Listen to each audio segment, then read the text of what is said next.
Well, they've just passed that they're going to have a sixth class of football rather than five, and they're going to take the old 5A class of 64 teams and break that into two 32-team divisions to try to alleviate the disparity between the largest 5A class, which is 4,800 kids enrollment, and the smallest 5A, which is down about 1,900. And so that being a huge disparity, to break that up into two separate classes. And then the other part of the proposal, or I should say the new bylaw, would be that they're going to introduce a tradition factor that accounts for 2 previous years of success and how that relates to your future classification in one of those 6 classes. For Snider, you are one of the 32 biggest schools, 31st. I guess in some ways unfortunate that you're 31st, but what does that mean for you? Because you're going to be now competing really with the same schools that you've always been competing with, but there are only 32 of those schools in the highest class in this new 6A. Well, it's we're in an interesting point because we are kind of right there at the bottom of that 32, but the history and the tradition of our school are playing teams like Penn and Carmel and Warren Central and Ben Davis and Valparaiso, and we have a rich tradition with playing those schools. I mean, that's the history of our program, is in the tournament, is playing those schools, and you know, we've enjoyed that and look forward to that challenge all the time. And so that part's not going to change, and we know that in order to be successful in this area, we got to beat Homestead, and Homestead's going to be, you know, in that same group. And then, you know, as you move on, if you're lucky enough to move on, it's those same schools. So in that respect, you know, we like that. You know, it's what we're always used to, and it just, you know, you're going to play 1 game less in the tournament than what you previously had done in the sectional format that we had in the big Class 5A.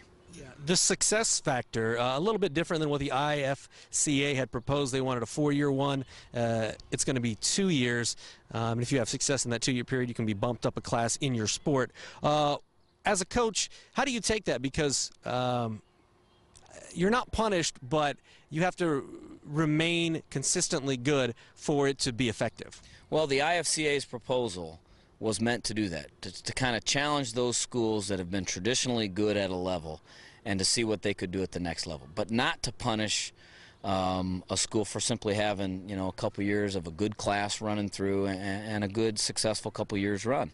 And the IHSA has adopted a 2-year plan, which is different, you know, and I think most high school coaches, as we will take it, we'll play whoever they tell us to play, and we know that if we're good enough, we'll keep playing, and if we're not, you know, we'll have to turn it over and wait for next year. But you know, I don't think we have a lot of control over those things. It's just we'll play who they tell us to play, and I think most coaches will take that mindset. You know, in years past, specifically in football, we've seen a lot of the private schools, especially in the smaller classes, kind of dominate. Always seems like a private school versus a private school for the state championship. What does this today do overall to ensure maybe a little fairer balance throughout the state of Indiana in all sports, but specifically in football, just an overall perspective?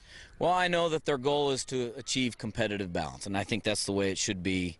You know, the goal of every high school athletic commission is to try to achieve competitive balance for the kids that participate. But in reality, I think, you know, the same schools are going to be successful. The same schools are going to, you know, be at that top echelon, and you know, they're good for multifaceted reasons, not just because they have a good player here and a good player there. They have great coaching staffs, they have great rich traditions, they have great parental support, they're great schools. You know, I think that is true of public and private schools, and I don't think that'll change much. Those schools will continue to be successful, and what did I think, the exciting part, I think, is it'll present some new challenges for schools that have been very good and traditionally successful, and you'll see some kind of new rivalries in the playoffs where teams that maybe never had a chance to meet in a tournament scenario now meet. It's really going to create some more excitement for high school football, especially in the Fort Wayne area. But you know, it's something that, you know, the IHSA kind of went a different way, but that's okay. You know, that it's geared towards achieving that same competitive balance, and you know, I think we'll just kind of see how it works out. You know, it's kind of, don't know yet. It wasn't exactly what the IFCA wanted, but do you feel like it's a good step forward, making progress? Because a lot of states have done, me coming from Arkansas, I know that they've tried to do different things with qualifiers and multipliers for private schools and different things, just to try to make that competitive balance. Do you feel like this is a step forward for the IHSA to say, we've got to do what's best for our game and try and make it as fair as possible? Well, I think anytime an organization is continually trying new things to try to achieve their goal, whether it be competitive balance or whatever, is good. And sometimes those things are going to work, sometimes they're not. But I think a progressive organization is always trying to find the best way of do things, find what's fair.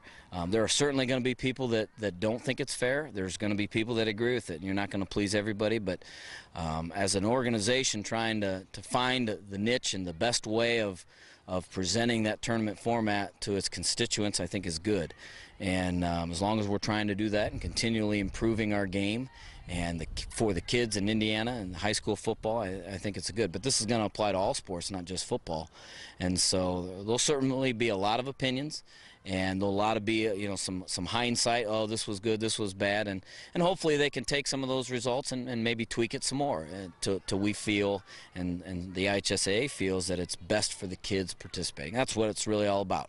Is it best for the kids participating? And there's certainly a lot of things that go into what determines the best situation, but that's what for those people, the higher ups, to decide, and we just play who they tell us. All right. Anything else you'd like to add, Coach? Nope. Thanks.